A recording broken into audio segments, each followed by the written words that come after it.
નમસ્કાર, એનબીએન ન્યૂઝમાં જાણતા અજાણતા એપિસોડમાં આપનું સ્વાગત છે.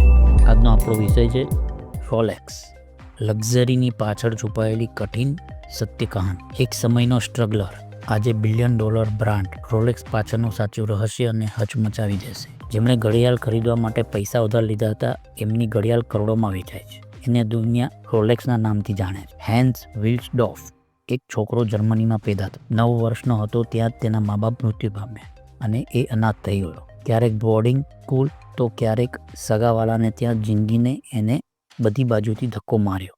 પણ એની પાસે એક વસ્તુ હતી, સમયની સમજ અને ખબર હતી કે કંઈક બદલી શકાય એવું છે તો એ છે સમય. યુવા અવસ્થામાં એક ઘડિયાળની એક કંપનીમાં તેને નાનું કામ મળ્યું. બીજા બસ નોકરી કરતા હતા, પણ તે બીજાને એવી રીતે જોતો હતો કે જાણે પોતાના સપનાનો નકશો વાંચી રહ્યો હોય. એણે જોયું કે એ જમાનાની મોટાભાગની ઘડિયાળો ભારે હતી, વ્યવસ્થિત ચાલતી નહોતી અને લક્ઝરી ઘડિયાળો અમુક લોકો સુધી જ સીમિત હતી. હેન્સનું સપનું બન્યું કે એક ઘડિયાળ કે જે વજનમાં હલકી હોય અને એકદમ સરસ ચાલે અને પૂરી દુનિયામાં ટાઈમને રિપ્રેઝન્ટ કરે. 1905માં લંડનમાં બસ 24 વર્ષની ઉંમરે હેન્સે એક નાની ઘડિયાળની કંપની શરૂ કરી, રોલેક્સ.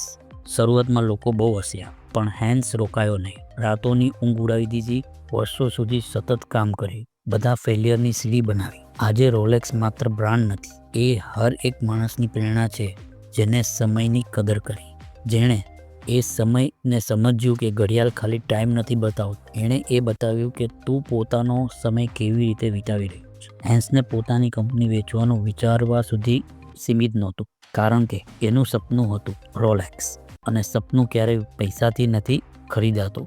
તો બીજી વાર જ્યારે તમે રોલેક્સને દેખો તો એવી રીતે દેખજો કે રોલેક્સ એક ઘડિયાળ નથી, એ એક અનાથ છોકરાનો જવાબ છે દુનિયાને કે સમય બદલી શકાય છે જો તું સમયની કદર કરતા શીખી જાય. તો તમે શું માનો, રોલેક્સ હીરો હતો કે સિસ્ટમનો વિલન? ધન્યવાદ. આવા જ નવા એપિસોડ સાથે ફરી એકવાર હાજર થઈશું. નમસ્કાર.